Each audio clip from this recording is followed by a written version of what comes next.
Assalamualaikum warahmatullahi wabarakatuh. Kami dari kelompok 7 yang akan mempresentasikan mengenai ekonomi untuk kesejahteraan umat.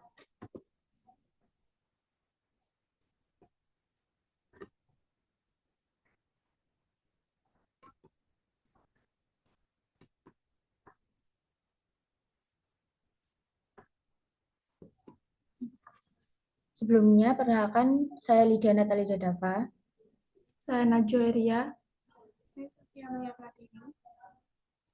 Saya Kayla Tatswita.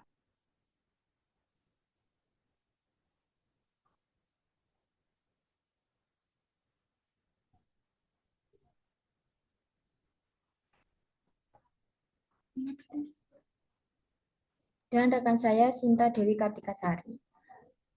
Prinsip ekonomi Islam. Pengertian ekonomi Islam yaitu segala kegiatan dengan usaha dan tujuan untuk memenuhi kebutuhan manusia yang dijalankan berdasarkan syariat Islam. Yang kedua yaitu ciri-ciri ekonomi Islam. Yang pertama, mengakui adanya hak individu. Yang kedua, mengutamakan hak umat dan mendahulukan hak umum. Yang ketiga, yaitu tujuan ekonomi Islam untuk mencapai kesejahteraan manusia. Selanjutnya yaitu prinsip ekonomi Islam. Yang pertama, kepemilikan segala sesuatu hanyalah milik Allah. Yang kedua yaitu kegiatan ekonomi dilakukan untuk mencari ridho Allah. Dan yang ketiga yaitu keseimbangan dunia dan akhirat. Selanjutnya yaitu prinsip keadilan dan larangan untuk merusak. Islam mengakui adanya hak individu untuk memiliki harta sesuai dengan ketentuan Islam yang berdasarkan kemaslahatan, sehingga hal ini menimbulkan sikap saling menghormati dan juga menghargai. Islam juga mencegah penumpukan kekayaan alam dan menganjurkan untuk didistribusikan kepada semua lapisan masyarakat. Selanjutnya yaitu Islam akan dijelaskan oleh rekan saya. Selanjutnya yaitu ada respon Islam atas transaksi ekonomi modern. Islam memiliki berbagai jenis transaksi ekonomi, seperti kerjasama, bagi hasil, jual beli, jaminan, pemberian kuasa, pemindahan hutang, dan juga titipan. Dalam transaksi modern, salah satu umum yang digunakan adalah jual beli online.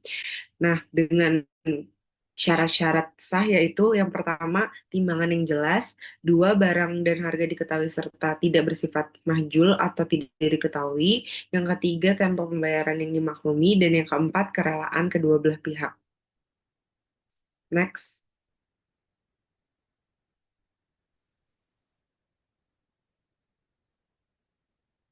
Next.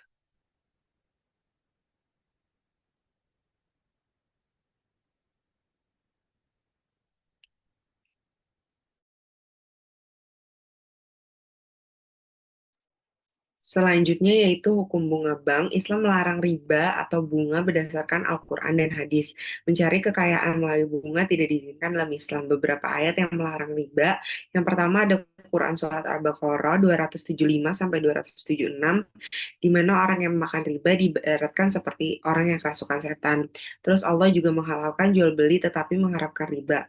Orang yang tetap mengambil riba akan menjadi penghuni neraka. Terus yang kedua ada Quran Surat Al-Baqarah ayat 278-279, di mana perintah untuk meninggalkan riba, jika tidak akan diperangi oleh Allah dan Rasulnya, dan jika bertobat hanya berhak atas pokok hartanya tanpa menzolimi atau dizolimi. Next. Yang ketiga yaitu ada Quran Surat Al-Imran ayat 130, di mana larangan memakan riba berlipat ganda dan perintah bertakwa agar mendapat keberuntungan. Selanjutnya ada Quran Surat An-Nisa ayat 161, riba dilarang tetapi mereka tetap memakannya dengan cara batil, ancaman siksa pedih bagi yang tetap mengonsumsi riba. Dan yang terakhir ada pada surat Ar-Rum ayat 39, di mana riba tidak menambah nilai di sisi Allah berbeda dengan zakat yang datangkan keberkahan.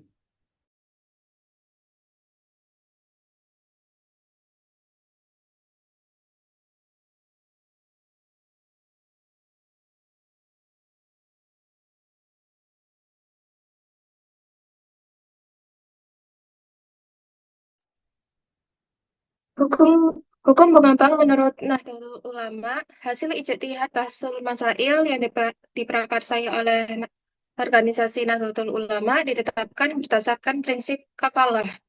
Yang pertama adalah haram, dengan alasan bahwa harta yang ditanggung berupa harta dan syarat kompensasi berupa harta atau mal, maka termasuk kategori al-qardu jarok naf'an alal qardi. Yang kedua adalah boleh dengan alasan pihak bank dianggap sebagai wakil kafarah bil ujrah oleh pihak nasabah sehingga pihak bank berhak mendapatkan upah dengan syarat upah tersebut tidak memberatkan pihak nasabah ataupun adfan mudha'afah. Kebolehan ini hanya dikhususkan untuk pinjaman bank yang bersifat produktif dan bukan konsumtif. Next. Hukum bunga bank menurut Muhammadiyah, Majelis Tarjih yang diprakarsai oleh organisasi Muhammadiyah mengatakan, bunga itu dengan segala jenisnya sama dengan riba, sehingga hukumnya haram karena adanya imbalan atas jasa pemilik modal atau pokok modal yang dipinjamkan. Tambahan imbalan jasa tersebut bersifat mengikat dan diperjanjikan sebelumnya. Ada beberapa variasi dari hukum bunga bank dari dua pendapat. Pendapat pertama adalah bunga bank itu sama dengan riba karena hukumnya haram. Yang kedua, bunga konsumtif itu sama dengan riba maka hukumnya haram. Bunga produktif tidak sama dengan riba maka hukumnya halal. Ketiga, bunga yang diperoleh dari bank tabungan tidak sama dengan riba, hukumnya halal. Yang keempat, bunga yang diterima dari deposito dan dipertaruhkan ke bank, hukumnya boleh. Yang kelima, bunga bank tidak haram kalau bank itu menetapkan tarif bunganya lebih dahulu dan secara umum. Next.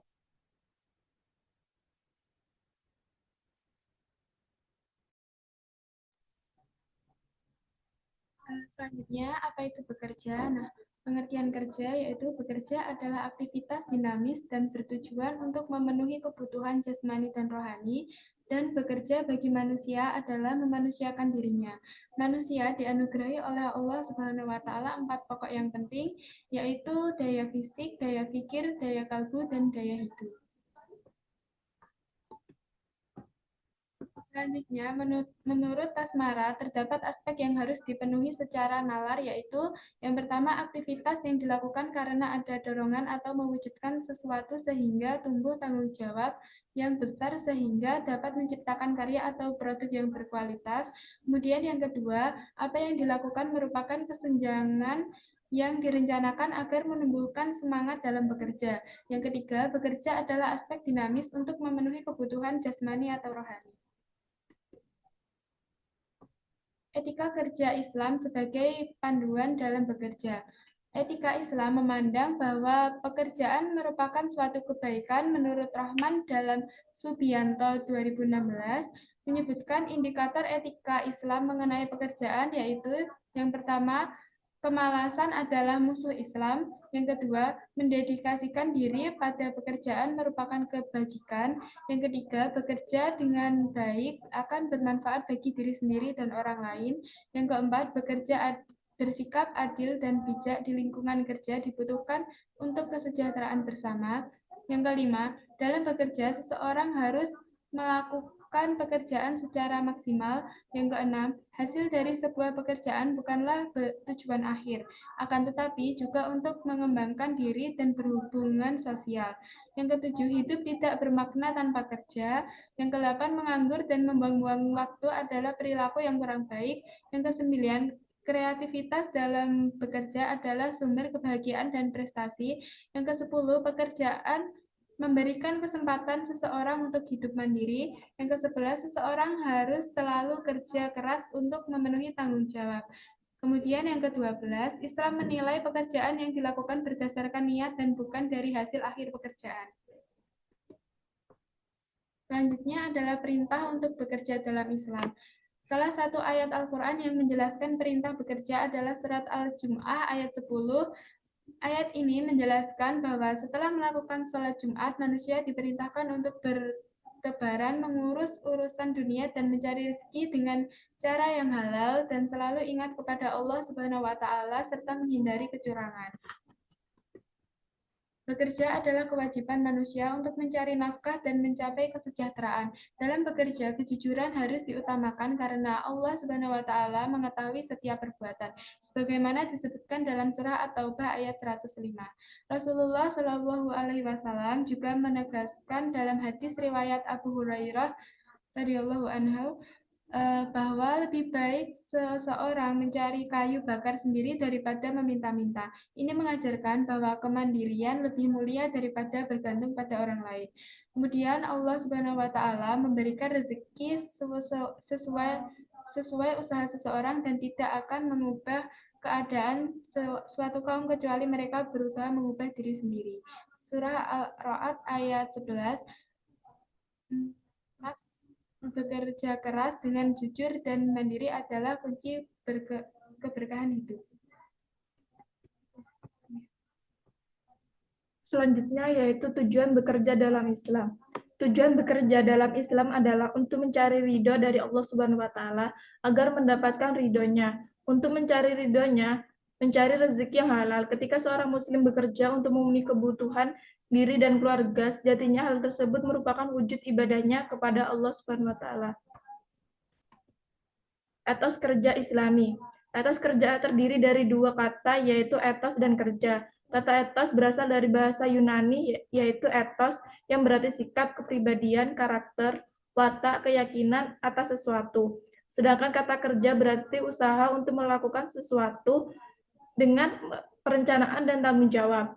Etos kerja Islami bisa diartikan sebagai upaya yang sungguh-sungguh dengan mengerahkan seluruh aset, pikiran, dan zikirnya untuk mengaktualisasikan atau menetapkan arti dirinya sebagai hamba Allah Subhanahu wa taala yang harus menundukkan dunia dan menetapkan dirinya sebagai bagian dari masyarakat yang terbaik atau khairu ummah.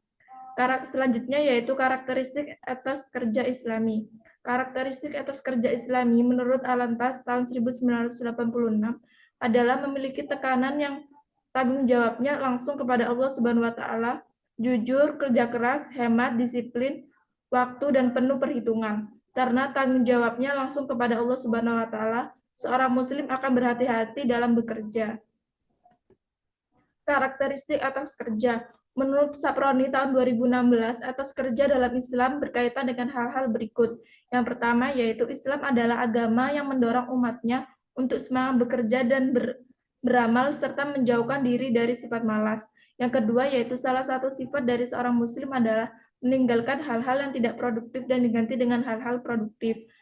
Yang ketiga yaitu bekerja dalam rangka mencari yang halal dan memberikan manfaat yang seluas-luasnya bagi masyarakat adalah merupakan untuk ibadah. Ya, terakhir yaitu dalam Islam bekerja adalah bagian dari ibadah. Oleh karena itu dalam bekerja harus mengimplementasikan etika bekerja yang di dalamnya menurut unsur sifat syidik, amanah, tablik, dan fatonah. Selanjutnya yaitu kemandirian hidup. Dalam Islam, kemandirian berarti berusaha sekuat tenaga untuk mencukupi kebutuhan hidupnya baik untuk diri sendiri maupun keluarga dan berupaya untuk selalu secara maksimal untuk tidak menjadi benalu bagi orang lain. Dengan cara meminta-minta atau berharap balas kasihan orang lain. Seseorang muslim haruslah yakin bahwa rezeki sudah diatur oleh Subhanahu wa taala. Seorang muslim harus berusaha sekuat tenaga untuk menjemput rezekinya dengan menggeluti berbagai macam profesi. Meski profesi yang digelutinya dipandang rendah orang lain asalkan profesi tersebut halal. Hal ini juga bertujuan untuk menjaga kehormatan dan harga diri merupakan perintah dalam agama Islam.